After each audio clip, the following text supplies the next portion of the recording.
Buenas tardes, chicos. Primero, antes de comenzar, quiero pedirle disculpas por la tardanza. Honestamente, estamos por encima del tiempo que acostumbramos a iniciar y ha sido por los imprevistos de último lugar. Así que disculpen, chicos, porque si tenían planes, probablemente algunos se vean un poco retrasados. Pero vamos a ver cómo ajustamos de tal modo de que todo lo que queremos ver hoy no se quede sin ver, sino que podamos, en la medida de lo posible, verlo. Hay un bosquejo. Por favor, Sam, si tú puedes entregarle a cada uno una hoja de un bosquejo. Quienes no tengan dónde anotar, levanten la mano, por favor, y Frankeli, si puedes en mi bulto, hay varios lapiceros, levanten la mano aquellos que no tengan con qué anotar. Recuerden siempre, y siempre será una recomendación, que ustedes puedan en todo tiempo traer notas, apuntes, porque ustedes van aquí a ser formados en la escritura y habrán cosas que yo quiero que de alguna manera u otra queden grabadas, y lo que de alguna manera no se queda, que hace peso en cuanto a nuestra parte de poder anotar y tomar notas, usualmente no suele dejarse grabado en la mente. Así que levanten las manos aquellos que requieran notas. Para los que están en Zoom y deseen de todos modos el bosquejo, pueden solicitarlo para nosotros poder hacérselo llegar una vez quizá haya concluido el mensaje, y así usted lo tiene para usted y puede llenarlo. Hay una actividad al final, pero no se vayan adelantando, que vamos a verlo poquito a poquito para poder tener una idea de lo que vamos a ver. Como ya ha sido anunciado, el tema que vamos a ver hoy es la escritura leída y aplicada. Y yo quiero que para eso vayamos al texto que se encuentra en la carta de Santiago. La carta de Santiago. Bien, perfecto. Santiago capítulo 1, en los versos, vamos a estar leyendo desde el verso 22 hasta el verso 25. Santiago capítulo 1, verso 22 hasta el 25. Dice el texto: pero sed hacedores de la palabra, y no tan solamente oidores, engañándoos a vosotros mismos. Porque si alguno es oidor de la palabra, pero no hacedor de ella, este es semejante al hombre que considera en un espejo su rostro natural, pero él se considera a sí mismo y se va, y luego olvida cómo era. Mas el que mira atentamente en la perfecta ley, la de la libertad, y persevera en ella, no siendo oidor olvidadizo, sino hacedor de la obra, este será bienaventurado en lo que hace. Tengamos un momento de oración. Padre bueno, Señor y Dios nuestro, gracias por el privilegio enorme que nos concedes al abrir tu libro santo y poder escarbar en ella, Señor, para edificación de nuestras almas. Bendice a cada uno de los que estamos aquí presentes. Guarda el corazón de cada uno de nosotros en tu palabra. Bendice a los que están sintonizándonos a través de Zoom, a los que han de seguir conectados, a los que podrán escuchar este mensaje después de este día y horas después que haya concluido nuestra reunión aquí. Señor, bendícelos con tu palabra. Permite que ella cale en lo más profundo de nuestro corazón y esta nos examines hasta el fin, hasta la venida de Cristo, que esta sea nuestra lámpara que alumbre nuestros pies. Bendícenos, Padre, y visítanos con gracia, pues te lo pedimos en el nombre de Cristo. Amén. Durante este mes nosotros usualmente queremos tener temas acerca de la Escritura, y eso va a seguir siendo una costumbre en medio nuestro por la importancia vital que tiene la Biblia. Señores, desen cuenta de un dato bastante interesante, y es el hecho de que desde el día que la Biblia fue escrita, digamos que el canon se cerró hace ya más de 500 años de historia de la humanidad. ¿Cuántos sermones se han predicado? ¿Cuántos libros se han escrito? ¿Cuántas canciones se han compuesto? Y todas estas a través del material que la Biblia ofrece. La Biblia es un libro maravillosísimo. La Biblia es un libro que de principio a fin, como dice el autor de los Hebreos en el capítulo 4, tiene una peculiaridad importantísima.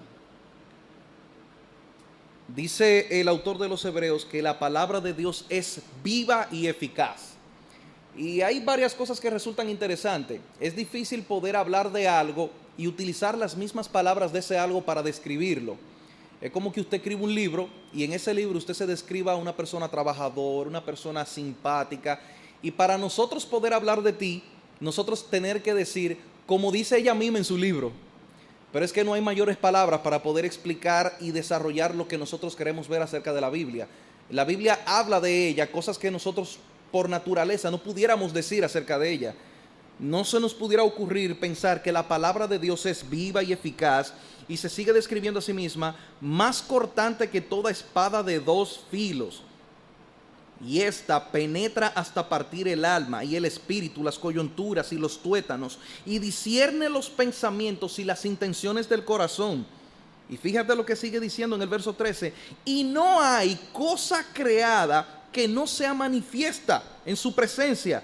Antes bien, todas las cosas están desnudas y abiertas a los ojos de aquel a quien tenemos que dar cuenta. La Biblia es un libro maravilloso porque es un libro que está vivo. Literalmente, esa es la descripción. La Biblia es un libro que está vivo. Y yo quiero hacerle más o menos esta ilustración para que ustedes sepan más o menos qué se refiere cuando la Biblia dice que está viva.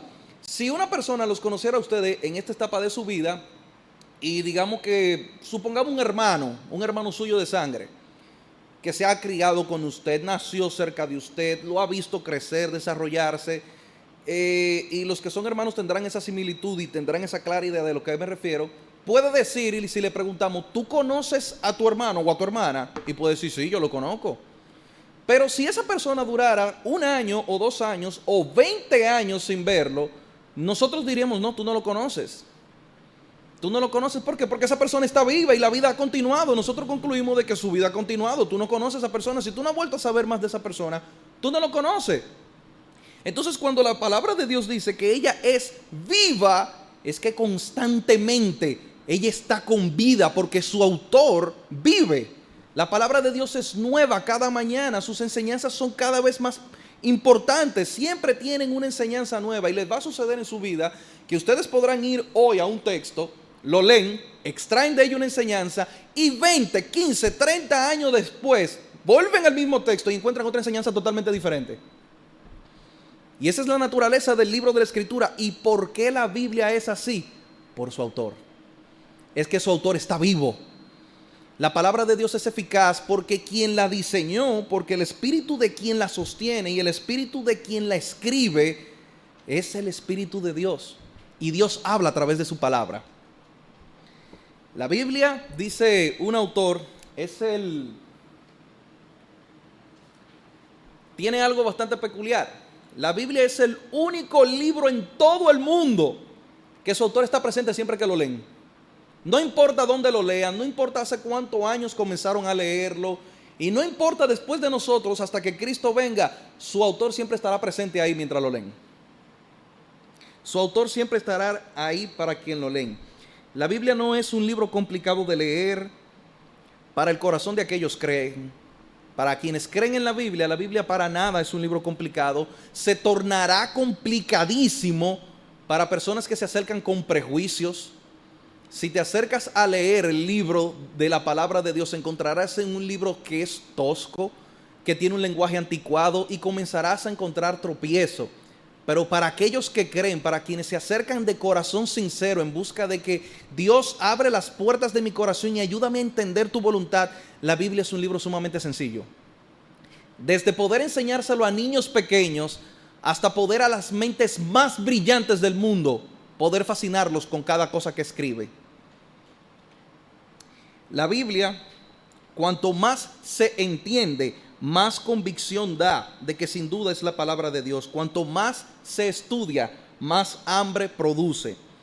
Y antes de nosotros comenzar a ver lo que es la parte de su lectura y luego su posterior aplicación, yo quisiera desarrollar algunos cuantos conceptos acerca de lo que es la Biblia. Miren, si pudiéramos decirlo de alguna manera, la Biblia fuese innecesaria por algo que Dios ha hecho de sí mismo, y es revelarse.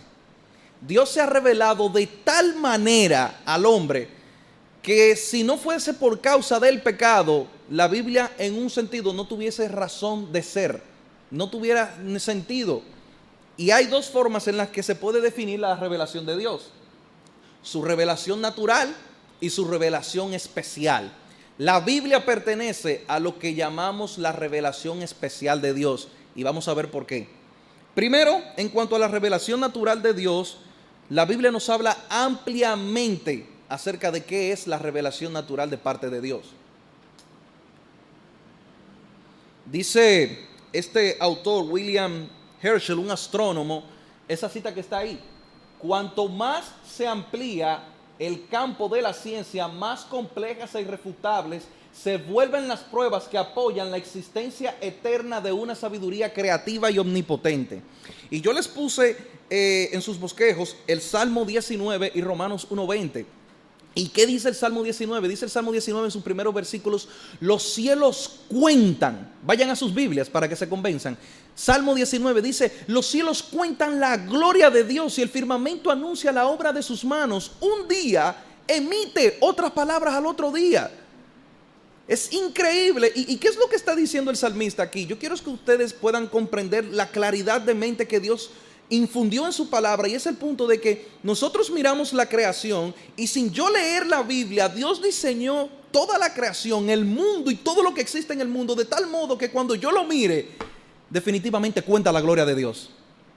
Y eso es lo que este científico, yo no estoy citando ni siquiera a un tipo que es cristiano, este tipo no está citando un versículo bíblico, no, él está hablando de su propia experiencia. Este tipo es un astrónomo y él dice, le puse los detalles, el tipo es el descubridor del planeta Urano y también de otros numerosos cuerpos celestes alrededor del espacio. Y él dice: en mis estudios estudiando acerca de la astronomía y de lo que es el sistema solar, yo llegué a esta conclusión. ¿Cuál? Cuanto más se amplía el campo de la ciencia, más compleja e irrefutables se vuelven las pruebas que apoyan la existencia eterna de una sabiduría creativa y omnipotente. Y esa no es la conclusión solamente de él. Esa es la conclusión de todo científico honesto. Mira, por lo menos entra en un terreno donde él dice lo indecible. ¿Cómo así lo indecible? Que él no quiere llegar al punto de decir definitivamente Dios existe, sino que él concluye lo que muchos dicen, y ustedes lo han escuchado: definitivamente hay algo muy grande. Definitivamente hay un algo. Hay un algo. Otro autor, Carlos Linneo, él es, yo creo que para los que estudian medicina, de alguna manera se han topado con este hombre, y él es el que diseñó la forma de la estructura de taxonomía. ¿Y qué quiere decir eso? Él diseñó toda la composición en la que están hechas la parte de la que es la rama de la botánica. Y dice este hombre: yo he visto en todas partes las huellas de Dios. En su estudio de botánica y en su estudio de todas las cosas acerca de la naturaleza y de los seres vivos y también de la taxonomía, él dice: en todas partes yo he encontrado a Dios. Yo he encontrado a Dios en todas partes. Dice otro autor, cambió, Johannes Kepler. Este individuo es uno de los astrónomos y físicos más conocidos, sobre todo por el movimiento alrededor del Sol. Y dice él: en la creación he sentido a Dios como si lo tuviera en mis propias manos. Este tipo, cuando miraba a la creación y cuando miraba todo lo que es el orden en el universo, él decía: óyeme, es que está claro ahí, está tan claro que pareciera que tú puedes tocarlo, tú puedes abrazar a Dios. Y cada uno de estos individuos llegaron a una conclusión a la que no solamente ellos por ser brillantes, usted va a decir: no, por eso son ellos por ser brillantes. No, todos los seres humanos están hechos de un material celestial por la mano de Dios, de que sean totalmente perceptible la obra de Dios en las manos. Es totalmente claro. De alguna manera, por eso repito, pareciera que no fuese necesario que existiera la Biblia para yo darme cuenta de la existencia de Dios.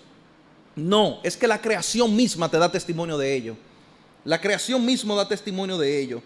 Sin embargo, el pecado, al entrar en el mundo, estropeó, dañó tan severamente al hombre, hasta el punto tal de que hoy ese hombre mira la creación y él vacila para llegar a la conclusión más lógica de que Dios existe y de que Dios es grande. Hoy no se percibe. Tú puedes parar a una persona. Yo no sé quiénes de ustedes han visto una foto del Gran Cañón que está en Colorado. Y mire, la verdad que hay cosas en la creación que impresionarían al mundo entero, que te dejan estupefacto con la boca abierta. Tú dices: ¿cómo rayos puede ser eso así?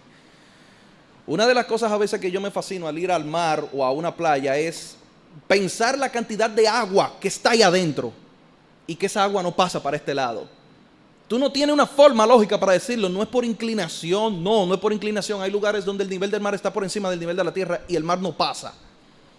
¿Cómo se puede establecer eso? La única manera de tú poder estar quieto con una conciencia clara no es solamente pensando en los fenómenos físicos, sino pensando en que Dios decretó, hasta aquí pasarás y no vas a entrar para acá. Por un mandamiento desde el principio, descúbrase lo seco. Y así gobierna Dios el mundo. Así gobierna Dios el mundo. Y el pecado es tal que una vez que el pecado entró, esta es la conclusión que el hombre tiene cuando mira la creación. Si por ejemplo nosotros tomáramos de referencia los diferentes terremotos que han sucedido alrededor de nosotros, el de México 7 punto y pico, Haití 7 punto y pico, todo eso en el último mes, esto es lo que sucede. Tenga esa imagen en la mente, los terremotos. Cuando usted entró para acá, en el salón de la iglesia, usted encontró las sillas ordenadas con un cierto orden. Usted encontró que hay una cierta distancia. Esa distancia, los hermanos, nosotros sabemos que lo han puesto según las medidas sanitarias de salud. Encontró que hay un micrófono, encontró todo esto y encontró un orden. Su mente, sin mucha conclusión, dijo, alguien lo hizo. Ok, el pecado hizo lo siguiente. Cuando usted entró, usted concluyó, la razón por la que las sillas están así, todo está acomodado, fue porque el terremoto que sucedió en México y en Haití lo ordenó exactamente así. Eso es exactamente lo que hace el pecado. El pecado ha distorsionado la capacidad de un individuo pensar lógicamente y concluir lo más sensato, que una causa nunca puede ser mayor a su efecto. Es evidente. Nosotros estamos viendo una silla que están ordenadas, vemos este atril que está parado, vemos una computadora abierta y lo que la mente humana por lógica debe concluir es alguien, no un gato, no un perro, no, un ser humano lo ordenó, un conjunto de personas lo ordenaron y eso tiene una intención y un propósito. Pero el pecado distorsionó exactamente todo eso. El pecado distorsionó todo eso y eso hace que definitivamente exista una revelación especial. Al ser humano perder toda la capacidad de poder encontrar a Dios en la creación y el pecado haber corrompido, no solamente recuerden la naturaleza emocional, sino también intelectual. Señores, hay mucha gente pensante, mucha gente que tiene mucha inteligencia, muchos estudios, muchos títulos académicos, y sin embargo no creen a Dios. No creen a Dios. A ese nivel es el daño que el pecado ha producido. Pero Dios en su misericordia ha concedido una revelación más allá de eso. El Dios incomparable que creó los cielos y la tierra ha decidido comunicarse. Y puesto que la creación habla clarísimo, la Biblia en ninguna parte ustedes van a encontrar que pareciera como que Dios no ha hablado, no, Dios ha hablado demasiado claro. La creación habla muy claro acerca de quién es Dios. Dios decidió dar una revelación más especial, más clara, y eso es lo que nosotros vemos hoy, la Escritura. La revelación especial de Dios es donde la revelación natural termina y la conciencia también. La revelación especial de Dios, como están en sus apuntes, aborda de manera clara las preguntas de la existencia. ¿Quiénes saben? De algún modo yo creo que todos aquí han visto algunos principios de filosofía y es el hecho de las 3 preguntas de la existencia. ¿Quién soy? ¿De dónde vengo y a dónde voy? Cuando tú miras a la creación, tú no encuentras esa respuesta de manera tan clara. Sin embargo, en las Escrituras, sí, lo encuentras bastante claro. ¿Quién soy? En Génesis capítulo 1, desde el primer capítulo, ya tú sabes quién tú eres en el versículo 26. Tú fuiste creado a imagen y semejanza de Dios. Eso es lo primero. ¿De dónde vengo? Dios te creó. ¿A dónde voy? Dios te creó para su gloria. Porque concluye el capítulo 1, versículo 31, y vio Dios que todo lo había hecho bueno en gran manera. ¿Por qué? Porque Él quiso. Esa es la conclusión clara. Y bendijo Dios toda su creación y vio que era bueno. ¿Y por qué lo hizo? De su puro antojo. Nadie obligó a Dios a crear el planeta. Nadie obligó a Dios a crear al hombre. No, ¿por qué lo hizo? Porque le dio la gana. Y la Biblia es clarísima en todo sentido en eso. Dios hace las cosas por su pura voluntad. Nada lo obliga a hacer a Él nada. Y eso es muy importante entenderlo para que a veces cuando nosotros oramos, a veces entendemos que podemos obligar a Dios. Dios, yo te pido que tú hagas. No, mira, en humildad, Señor, ten misericordia. Ayúdanos a ver cómo tú lo haces. Ayúdanos a entender en qué tiempo tú lo haces. Pero mira, Él lo va a hacer como a Él le da la gana y en las formas que a Él le place y para su gloria. Yo estoy totalmente seguro que si a nosotros Dios de repente decidiera decirnos y revelarnos sus planes, nosotros estaríamos en contra de muchísimas cosas, como por ejemplo, miren, voy a enviar un terremoto a Haití y se va a morir mucha gente. Voy a enviar un tsunami a la India y se va a ir mucha gente. No, no, no, Señor, pero búscalo de otro lado, de mejor de otra manera. Si tú no. Es así, de la mejor manera. De la mejor manera es así, para llevar a cabo su propósito eterno. La revelación especial de Dios nos detalla la historia del mundo. Sobre todo en tiempos como hoy, mira, resulta muy difícil hoy nosotros poder retroceder 1000, 2000, 3000 años atrás. Hay científicos que sostienen una barbaridad de que la Tierra tiene miles de millones de años. Eso es mentira. La Biblia sostiene que el planeta apenas tiene algunos 5000 a 6000 años.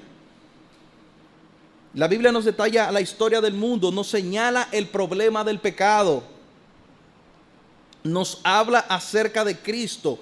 Y Cristo como un personaje de la historia es importantísimo, ya que nosotros estamos viviendo en el año 2021, ¿después de quién? Después de Cristo. Cristo es un fenómeno histórico que dividió la historia en dos, por los acontecimientos que han sucedido antes y después de su venida.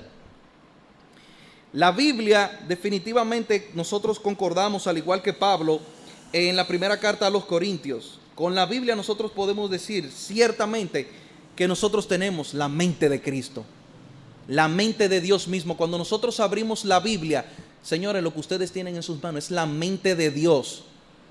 Y yo no quiero que esperar al final para comenzar a hablar aplicativamente, no. Voy a comenzar desde ya. Significa que cuando yo abro la Biblia y yo voy a tomar una decisión acerca de cómo yo debo comportarme, acerca de qué tipo de relación yo debo tener con mis padres, acerca de qué tipo de relación yo debo tener con mis amigos, acerca de qué tipo de relación de noviazgo con mi novio, con mi novia, yo debo de tener, Dios tiene algo que decir. Yo tengo la mente de Dios en la Escritura. Es su voluntad completa revelada. Ese gran Dios que creó los cielos y la tierra, que los cielos lo revelan claramente, ahora tú lo tienes claramente lo que Él piensa en la Biblia. Por eso Pablo dice, ¿quién conoció la mente del Señor? ¿Cómo tú puedes meterte en la mente de ese ser creador? Eso es inmensurable. Ahí es que se separan. Es como alguien decía, ¿tú quieres que tu mente se vaya lejos? Sí, piensa que estaba haciendo Dios antes de crear la tierra. No, ya, te fundiste. Ya, tú no sabes qué estaba haciendo. O sea, si te pones a pensar cuántos años pasaron antes de él crear la tierra, no, eso no se sabe. Teológicamente tú le llamas la eternidad pasada, porque es que tú no sabes. ¿Qué vamos a estar haciendo 1500 años después que Cristo venga? No sabemos. No sabemos, en un sentido literal de que específico, de que miren, el año 1500 después de la venida de Cristo. No, mi hermano, usted va a estar glorificando a Dios y gozándose de Él por la eternidad. Así concluye la Biblia, por la eternidad, olvídate de eso ya. Sin embargo, esa mente brillante del Señor en la Escritura, Dios la ha revelado por completo a fin de nosotros conocerle. Este coso a veces me traiciona. A ver.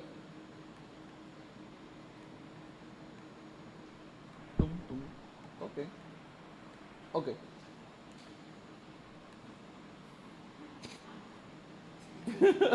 Está poseído. Bien, ¿por qué se comunica Dios? Nosotros al final de todo pudiéramos ver de si Dios es tan grande, si Dios definitivamente sí, ok, yo sé que lo ha hecho por la creación, ¿por qué lo hace? ¿Por qué Dios se comunica? Nosotros pudiéramos responder algo muy sencillo, y es porque Dios es una persona. Dios es una persona, Él es un ser personal, y toda cabalidad de una persona es comunicarse. Nosotros sabemos que somos seres humanos porque nos comunicamos de una manera u otra, expresamos ideas, emociones y sentimientos, y lo somos, ¿sabes por qué? Porque Él lo es. Tú y yo somos personas porque Él es una persona. Dice Éxodo capítulo 3, versículo 14, dijo Dios a Moisés, he aquí, yo llego a los hijos de Israel y les digo, el Dios de vuestros padres me ha enviado a vosotros. Si ellos me preguntaran, ¿cuál es su nombre? O sea, diciéndole a Moisés, ¿quién le voy a decir que me mandó? ¿Cuál es el nombre? ¿Quién tú eres? ¿Qué les responderé? Y respondió Dios a Moisés y le dijo, yo soy el que soy. Y dijo, así dirás a los hijos de Israel, yo soy, me envió a vosotros. Dios tiene personalidad. Cuando nosotros leemos en la Biblia que Dios utiliza la particularidad de yo soy, lo que se refiere es a una personalidad libre que tiene propósito y es totalmente suficiente en sí misma. Dios es lo que Él quiera hacer. Y miren, yo no sé cuántas veces ustedes han leído ese texto y a lo mejor se le ha pasado por arriba, pero de verdad que eso de principio a fin demuestra un absolutismo de Dios. ¿Quién tú eres? Yo soy. Oh, ¿y quién tú eres? No, yo soy. O sea, la suma de lo que tú quieras, eso es lo que yo soy. Dios no es una fuerza impersonal. Dios no es una fuerza ciega que no tiene dirección. Él no es una energía cósmica. No, Dios no es nada de eso. Él es un Dios todopoderoso que tiene por sí mismo existencia y se determina a sí mismo poseyendo mente y voluntad. Al final, ¿sí cambió? Ok. Dios se comunica porque Él es una persona. Tan sencillo como eso. Dios se comunica porque Él es una persona. Francis Schaeffer es un teólogo británico del año norteamericano más bien, con influencias británicas, que dijo una frase y a mí me llamó muchísimo la atención ponerla aquí mientras lo leía. Él está allí y no permanece en silencio. Cuando nosotros miramos toda la creación de Dios, sencillamente esa es la realidad a la que concluimos. Dios está hablando todo el tiempo. Dios está totalmente en actividad. Y nuestro Señor Jesucristo tiene un texto maravilloso donde Dios dice: yo trabajo y mi Padre también. Todo el tiempo. Y el verbo que la Biblia utiliza es un efecto continuo. Dios nunca ha cesado de trabajar. Algunas veces la gente piensa que cuando Génesis termina la creación y dice, y descansó Dios, fue que Dios se sentó, tiró los pies para arriba y dijo, ya no hago más nada, no doy un golpe más nunca. No. Dios ha estado todo el tiempo en actividad. Dios está todo el tiempo comunicándose hacia sus hijos. En la Biblia nosotros leemos acerca de cómo Dios habló a Adán, Dios habló a Abraham, Dios habló a Moisés, a los profetas, a los judíos, al pueblo de Israel, ¿recuerdan? Todos ellos entendieron que Dios era un Dios que hablaba. Todos ellos entendieron que a través de sus mensajeros escucharon muchas veces la expresión, así dice el Señor. Ningún otro libro de autoridad religiosa en todo el mundo tiene tantas veces la afirmación, así dice el Señor. Así dice el Señor. Eso es algo que se repite constantemente. Así dice el Señor. Ustedes van en los profetas y cada vez al inicio de un capítulo, así dice el Señor. Así dice el Señor. Y viene fulano y habló por boca de fulano diciendo, el Señor me ha dicho. El Señor me ha dicho. Sin embargo, todo esto de todos modos no demuestra en sí por qué la Biblia es la palabra de Dios. Ustedes podrán decir, no, ya hay evidencia suficiente. No. ¿Por qué creemos nosotros los cristianos que definitivamente la Biblia es la palabra de Dios? Y yo quería detenerme en este punto porque para pasar a lo que es la escritura leída y aplicada, yo debo saber qué es lo que es la escritura. Yo debo saber el nivel de contenido que yo tengo en las manos, tanto lógico como espiritual. Porque yo jamás podré avivar las emociones de ustedes. Yo puedo hablarte de las inmensas maravillas y decirte el testimonio del Espíritu Santo, de que cuando tú abres la Biblia definitivamente esta tiene una vida de que te conmueve, mueve tus emociones a una redención tal que tú puedes entrar en el texto, aplicártelo y llegar a la completa conclusión de que tú no sirves, eres desechado, eres menos que basura y sin embargo redimido por su gracia. La Biblia emociona, sí, pero eso todavía no es una clara evidencia en tus manos que te pueda ayudar a entender que la Biblia es la palabra de Dios. Te puede decir, bueno, pues yo he leído un libro de una historia bonita, triste, y te puede producir lagrimitas, te puede sacar muchísimas cosas y emocionarte. No, la Biblia es mucho más que eso. La Biblia es mucho más que eso. ¿Por qué creemos nosotros los cristianos que la Biblia es la palabra de Dios? Número uno, por el contenido ético y moral que trasciende a todo hombre en toda cultura. ¿Cómo así el contenido ético y moral? La Biblia tiene restricciones y tiene forma de convivencia que en todas las culturas del mundo se aplican. Una de ellas, por ejemplo, es no matarás. En cualquier parte del mundo matar a una persona, eso es malo. ¿Quién enseñó eso? ¿Por qué no nace una cultura que de repente entienda que matar a una persona, eso no es nada? Y yo recuerdo una vez que en la universidad yo comentaba esto, con algunos de los que estaban ahí. Dijeron, pero los talibanes matan y se traen. Sí, ve y mátalo tú a ellos para ver cómo ellos responden. Ve, entra tú donde ellos, ve cómo ellos responden ante la muerte. No, en todas partes la muerte es vista como algo negativo. En todas partes la vida es algo de celebrar. La muerte y el asesinato son vistos de manera desechable, de manera mala, y eso es porque la ley de Dios en lo ético y lo moral trasciende a todas las edades, desde el principio que se creó la tierra hasta el final. Lo que la Biblia contiene tiene sentidos morales mucho más allá, mucho más alto que el hombre. No hay forma en la que el hombre pudiera dedicarse a escribir normas y principios morales con los cuales convivir a la altura de lo que la Biblia los enseña. Hay cosas para las cuales la misma naturaleza humana le es imposible. Amar a tu prójimo como a ti mismo. ¿Tú sabes lo difícil que es eso? Solamente una persona literalmente llena del Espíritu de Dios puede amar a otra persona como a sí mismo. Usted sabe lo que usted se cuida y lo que usted se quiere. Usted está dispuesto a llevarse el mundo entero con tal de usted quedarse solo. Número 2, ningún otro libro en el mundo afirma ser la palabra de Dios. Y ustedes dicen, ay, pero esa está fácil. No, esa no está fácil. Si alguno de ustedes lo llevaran a un juicio, créame que es una prueba muy a favor de usted. Usted decir si usted es inocente, usted es culpable. Si comenzando el juicio, ¿cómo usted se declara? No, yo me declaro culpable. Mira, aunque tú seas inocente, ya tú llevas un 50% metido en la cárcel. Tú comenzando, ¿cómo usted se declara? Culpable. No, pues espérate, pues él mismo lo está diciendo. Sin embargo, ningún libro alrededor del mundo, ninguna religión en toda la historia del mundo dice ser él, la palabra de Dios. La Biblia lo afirma. La Biblia lo afirma de principio a fin. Número 3, su contenido muestra a un hombre sin escapatoria y cuyo único medio de salvación está fuera de él. Todas las obras de los seres humanos, miren, yo no sé si ustedes han leído muchos libros. Libros desde Shakespeare, usted puede leerse Cervantes y un montón de libros. Señores, la historia del hombre de alguna manera termina toda, la conclusión es al final hay salvación y se encuentra en él. El ser humano nunca se pinta desgraciado, desdichado y sin escapatoria fuera de él. La Biblia es un libro sumamente famoso, sumamente leído, sumamente vendido, y único medio de salvación está fuera del hombre. Ese es el contenido de la Biblia. La Biblia condena en todas sus páginas al ser humano como tal.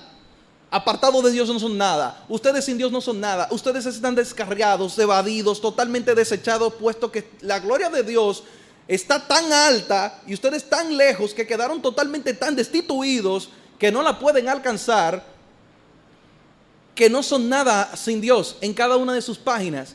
Y la única manera de tú poder llegar a hacer algo es que Cristo tenga que redimirte. Wow, tiene Dios que redimirte. Número 4, su unidad a lo largo de 1500 años. Miren, hay temas que nosotros decimos que son controversiales. Dicen que de religión, de pelota y de la batalla del hombre y la mujer, eso no se puede hablar porque nadie se pone de acuerdo. Eso es muy difícil. Eso es muy difícil ponerse de acuerdo en cuanto a temas. Sin embargo, la Biblia de principio a fin, con más de 50 autores, muestra unidad de principio a fin. Y nunca se pusieron de acuerdo, no se escribieron un correo por email como, mira, ¿qué tú estás escribiendo por allí? Para yo concordar aquí con lo que tú estás escribiendo. No, nunca vivieron a años de diferencia, con oficios diferentes. Algunos fueron reyes, otros fueron sencillamente pescadores, otros fueron profesores de diferentes culturas, de diferentes naciones. Nunca pudieron estar cerca ni siquiera de que estamos en el mismo país los dos escritores al mismo tiempo. Nunca. Y la Biblia muestra unidad a lo largo de 1500 años de duración que duró para ser escrita. Número 5. Dentro de sus páginas se describen cosas que para un ser humano es imposible pensar, ni siquiera con la imaginación. Señores, pónganse a pensar por un momento cuando el Señor Jesucristo en Juan capítulo 17 hablando, la gloria, o sea, que ellos vean mi gloria, la gloria que yo tuve contigo desde antes de la fundación del mundo. ¿Te fundiste? Gloria antes de la fundación del mundo. No te fuiste. Hablar acerca del infierno, de los horrores que allí hay. Allí será el lloro y el crujir de dientes. No, tú no tienes forma de cómo imaginar cómo será eso. Ni siquiera. Ni siquiera cómo se detuvo el sol. Usted se imagina un día. Bueno, me encantó el ejemplo, porque con este calor, usted se imagina un día entero de día a las 12 del día. No, usted no se funde. Se funde. Yo creo que la tarifa de la luz y el aire acondicionado no aguantan un día entero a las 12 del mediodía. Y eso sucedió. ¿Cómo se detuvo el sol por completo? Ninguno de nosotros puede imaginarse cómo es eso de que la tierra abriera su boca y tragara a un pueblo entero. Ay, no, claro que sí. Yo he visto la momia y la tierra mamodiza. Mi hermano, eso es ciencia ficción. Tú no te lo imaginas. No te lo imaginas. Número 6, las profecías cumplidas, uno de los argumentos más fuertes acerca de la Biblia, y la Biblia da testimonio de eso, porque Dios mismo le dice a Jeremías, uno de los profetas del Antiguo Testamento, le dice: ustedes quieren probar si sus profetas son reales, díganle a ellos que le diga el futuro. Díganle a ellos: yo se los voy a decir, porque yo soy Jehová, que anuncio lo por venir, desde antes que esto suceda, y aquí vamos a probar si ustedes son dioses o no. Y las profecías cumplidas, dichas desde antes, la Biblia predijo la venida de Alejandro Magno 250 años antes de Alejandro Magno aparecer en el terreno. El libro de Daniel, señores, el libro de Daniel, las profecías que Daniel le dijo a Nabucodonosor, hablando acerca de los reinos que habían de venir y de todo lo que iba a suceder, y lo que le dijo a Belsasar en el capítulo 8, hablando de la revelación que Dios le había dado con las palabras Teque Teque, el Menelu Parsin, creo que algunos de ustedes lo han leído. Daniel le describió completamente el panorama 250 años después de él. Increíble. Y todas estas cosas acontecieron de una manera, una tras una, sin faltar. Las únicas profecías, la Biblia tiene cerca de más de 250 profecías, todas ya cumplidas, y las únicas que faltan, adivinen cuáles son. Las únicas profecías que faltan son todas acerca de la segunda venida de Cristo. Lo que las personas dirán: montes, caed sobre nosotros, no se ha cumplido. Pero de 250, faltan 2. ¿Tú qué crees? ¿Tú qué crees? Todas y cada una se han cumplido, y las únicas que faltan por cumplirse son todas acerca de la persona del Señor Jesucristo y su segunda venida. Número 7, Jesús como personaje de la historia validó la Biblia. Mira, si una gente quiere discutirte acerca de no, yo no creo en la Biblia, excúsame, por lo menos hasta el sol de hoy, cualquier mente intelectual alrededor del mundo, y ahí está Israel como testimonio de eso, reconocen que Jesucristo existió. Nadie ignora que Jesús, un individuo llamado Jesús en la historia del mundo, existió. Jesucristo validó la Biblia. Jesucristo validó la Biblia. Una de las primeras cosas que Cristo hizo desde niño fue ir al templo. ¿Recuerdan ese pasaje de Lucas donde el Señor le dice a sus padres: en las cosas de mi Padre debo estar estudiando la Biblia y discutiendo? Dice la Escritura que discutía con ellos acerca de las cosas de la Escritura. Discutía acerca de las cosas de la Escritura. Cristo comenzó su predicación diciendo que las obras de buenas nuevas y el anuncio de las buenas noticias se habían cumplido con su llegada. Cristo dijo en muchísimas ocasiones que la Biblia, el fin final de la Biblia, era dar testimonio de Él. La Biblia hablaba de Él. Y ya por último, la influencia e impacto de este libro alrededor del mundo y el testimonio del Espíritu Santo. Yo no me voy a concentrar tanto en la última, porque eso es muy, pudiéramos expandirnos mucho, y voy a explicar por qué. Pero la parte de la influencia y su impacto alrededor del mundo, la Biblia ni entra ni siquiera en los récords de los libros vendidos. ¿Y sabe por qué no entra? Porque no hay forma. ¿Cómo tú cuantificas cuántas veces se vende la Biblia en cada renovación? Cada una. Ahorita sacan una comentada. Recientemente acaban de lanzar Ligonier lo que es la parte de la Biblia del estudio de la Reforma. Ahorita lanzan otra, y cada ciertos años, en diferentes versiones. No hay forma de cuantificar un libro que se venda tanto. No hay forma. En diferentes idiomas. Ningún libro ha sido escrito a tantos idiomas como la Biblia. Ningún libro. Ningún libro. Y la parte del testimonio del Espíritu Santo es poder hacerle una entrevista a todos los cristianos acerca de la Biblia. ¿Qué tú opinas acerca de la Biblia? Y puede parecer una evidencia como que poco fuerte, pero créame que tiene un peso demasiado grande cuando tú ves la suma de los individuos, todos que sacrificaron sus vidas por una convicción. Definitivamente es un argumento muy fuerte a favor de la fuerza que tiene como impacto la Biblia. Señores, gente murió por nunca cegar esa verdad, nunca cerrar sus ojos a esa verdad. Es por esto que yo no quiero dejar de pasar el hecho de que nuestro texto sigue siendo Santiago, pero yo veía necesario todavía tocar todo esto para poder tener una visión acerca de, primero, qué era la Escritura y algunos cuantos argumentos acerca de ella. Entonces, volviendo a nuestro texto principal, Santiago capítulo 1, versos 22 y 25. Ya con eso en mente, nosotros podemos tener una idea más puntual de qué es lo que el autor de Santiago le está diciendo a los creyentes que están ahí. La mente del que está escribiendo, Santiago era el medio hermano del Señor Jesucristo. Y Santiago, cuando está escribiendo, le está escribiendo a un conjunto de personas que ya son creyentes, que ya conocían de una reputación y ya sabían lo que ustedes ahora mismo acaban de ver. ¿Cuál? La grandeza de la Escritura, todo lo que Dios había hecho. Y él les dice, el foco de él es a que tomaran ese libro y vivieran de acuerdo a lo que ese libro enseñaba, por lo que ese libro era. Dice el texto, pero sed hacedores de la palabra y no tan solamente oidores, engañándoos a vosotros mismos. Comencemos por ahí. Mira, tú puedes escuchar todo lo que tú quieras, los sermones que tú quieras, venir a las reuniones que tú quieras. Si al final del día esto, lo que tú estás escuchando, no te lleva a ti a un análisis claro de evaluar tu vida acerca de cómo está mi vida a la luz de Dios, estás perdiendo tu tiempo, te está engañando. Te está engañando a ti mismo.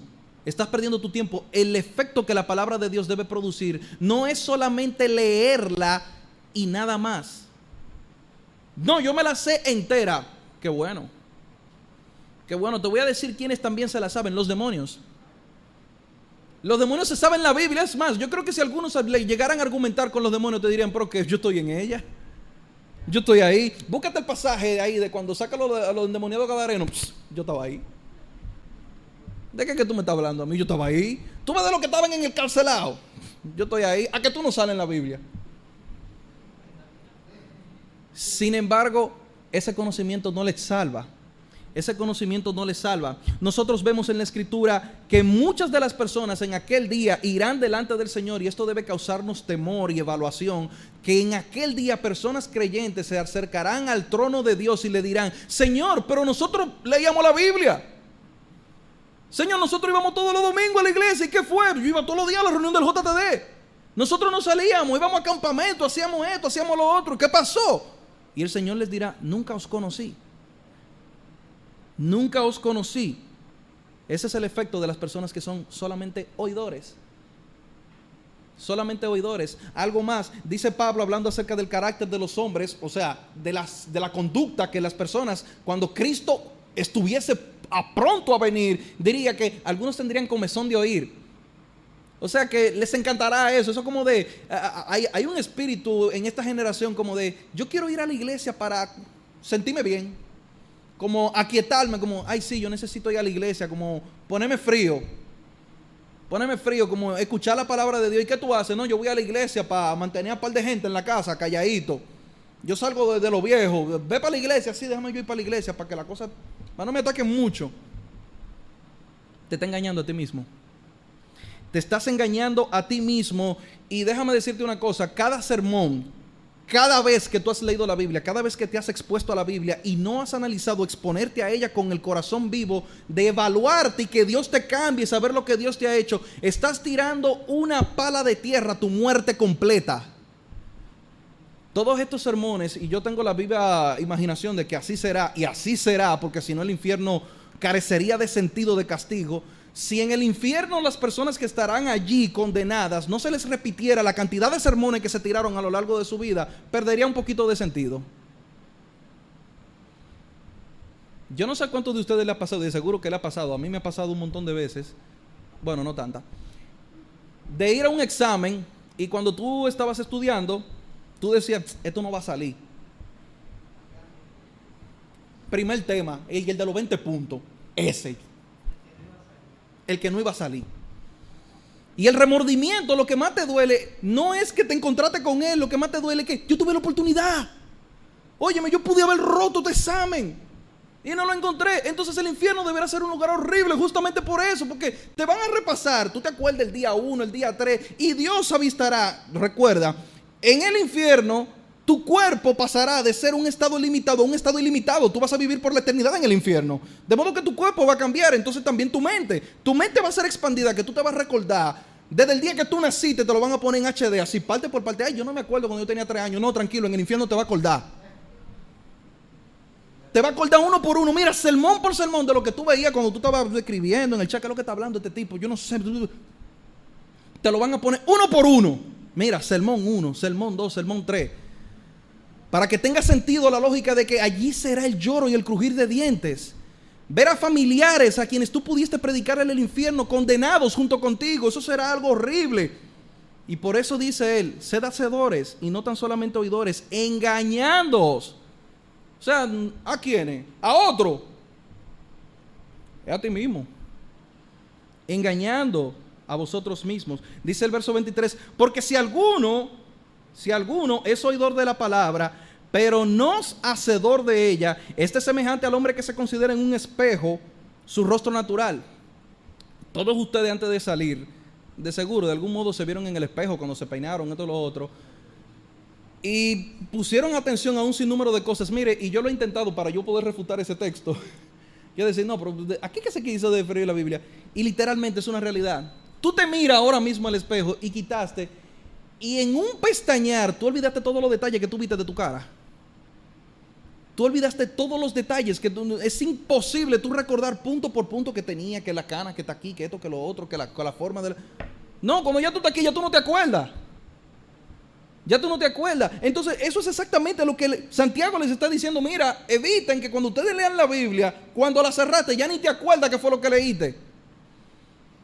Te vas de aquí en una reunión del JTD, te pones a hablar, y yo creo que eso es algo que se ha perdido lamentablemente hoy en día en las iglesias. Se termina el culto, todo el mundo arranca a hablar, nadie meditó en lo que se predicó.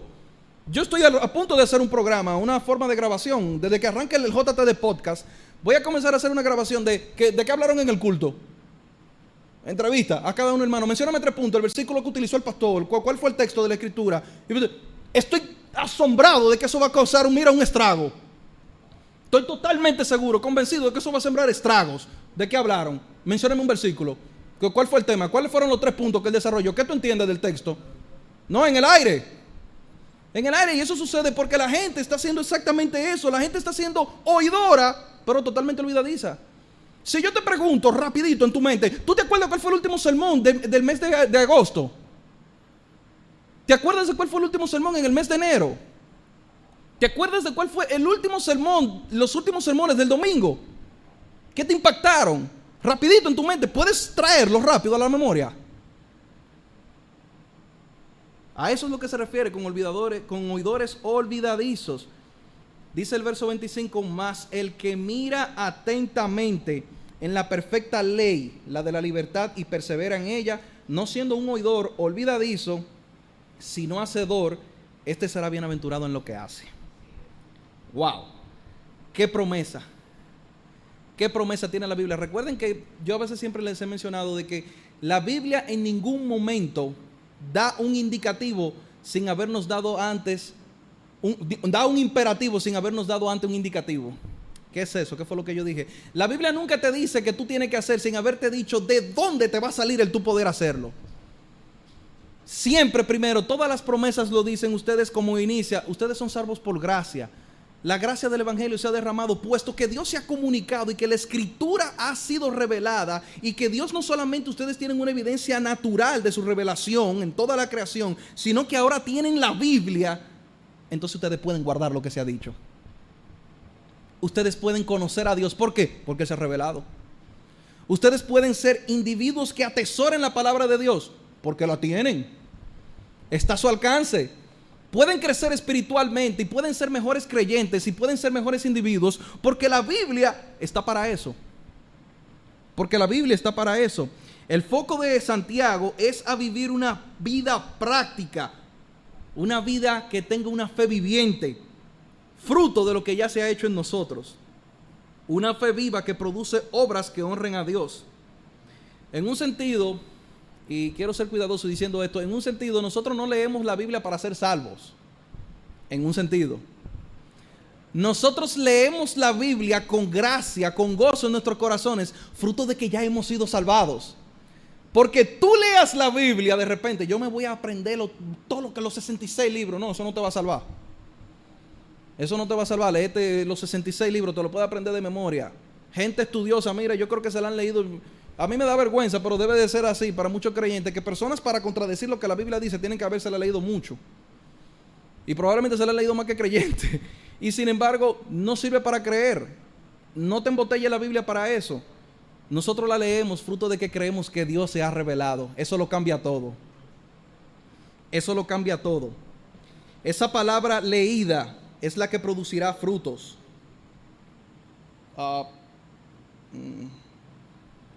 Sí. John MacArthur, en su libro Las llaves del crecimiento espiritual, él tiene algunas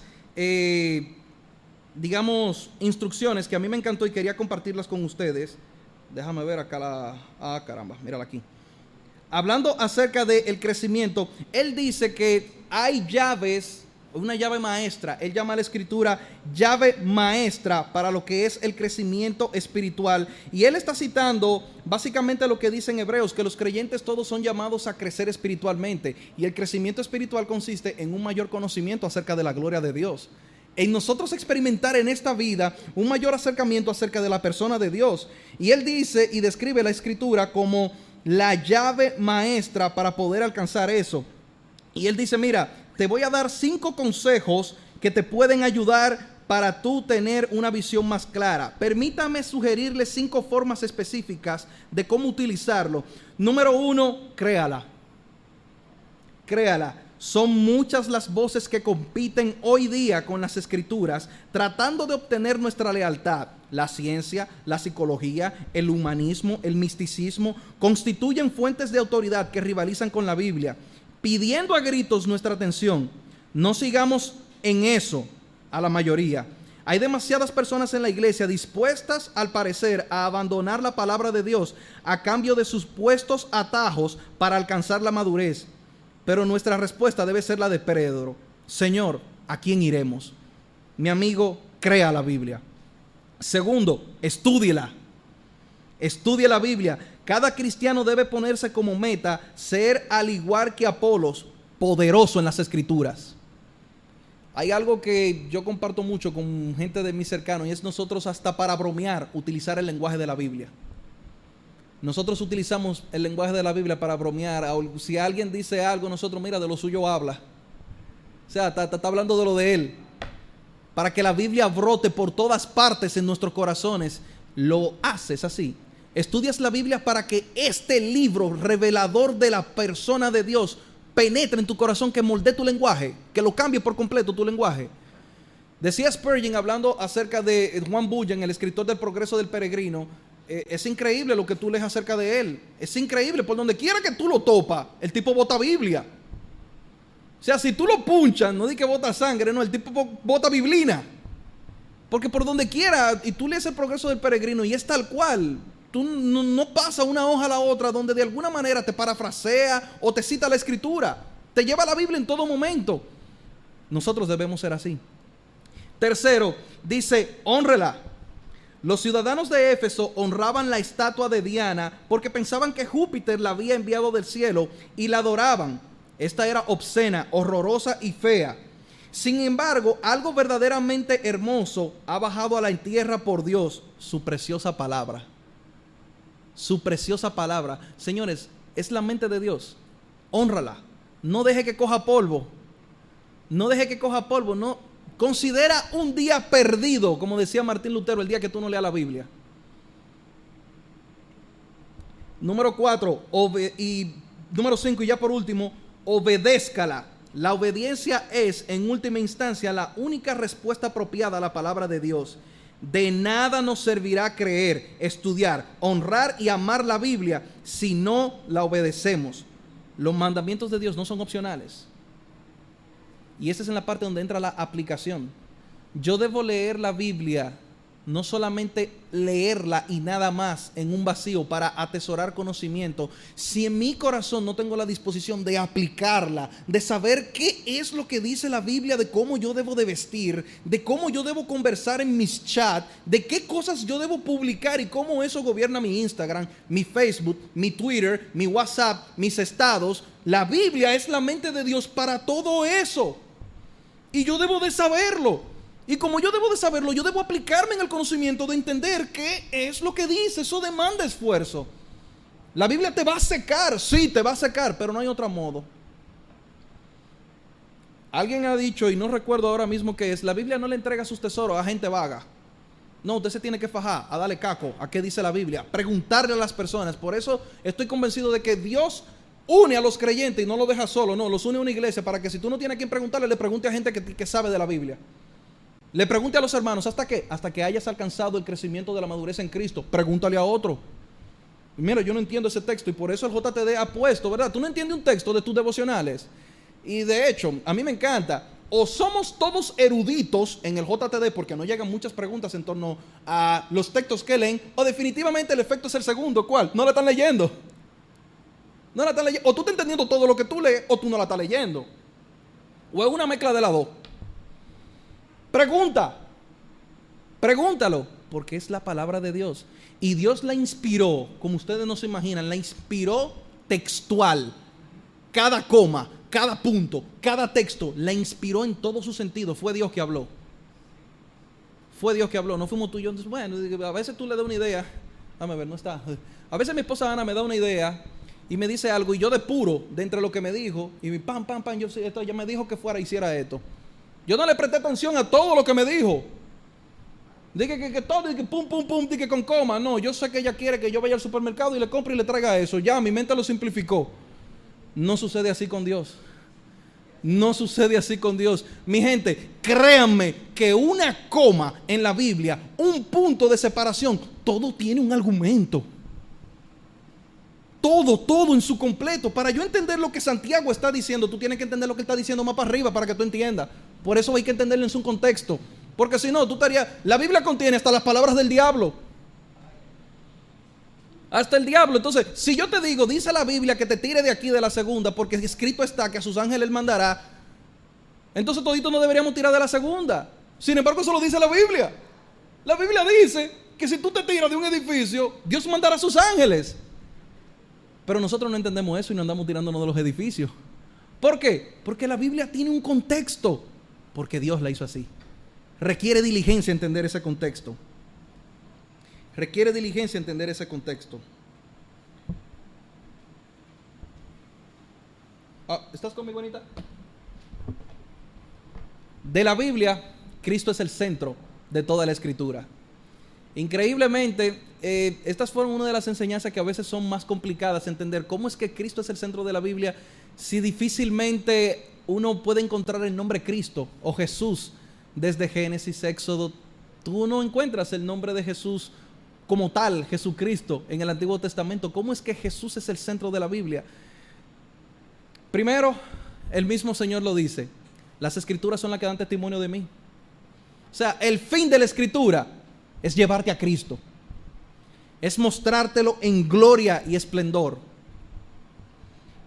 Dice Juan capítulo 5 versículo 39, escudriñad las Escrituras.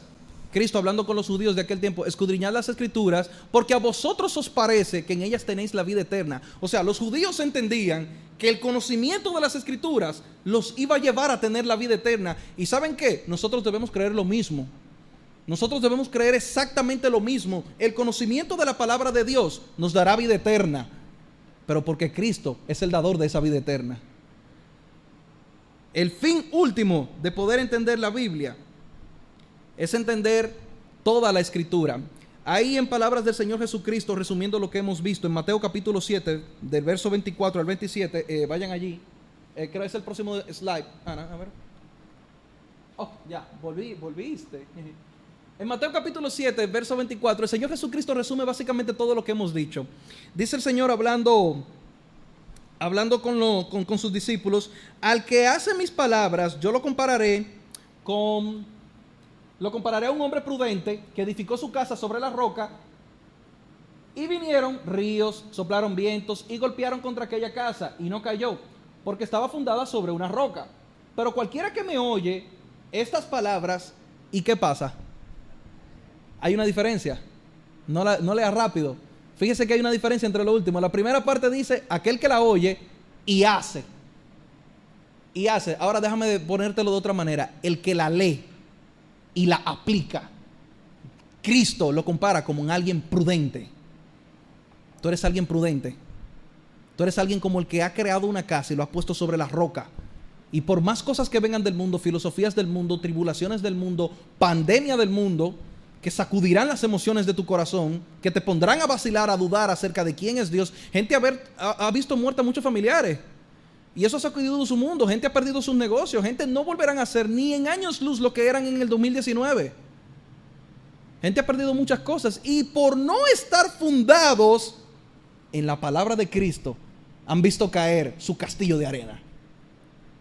Sin embargo, Cristo hace el segundo escenario.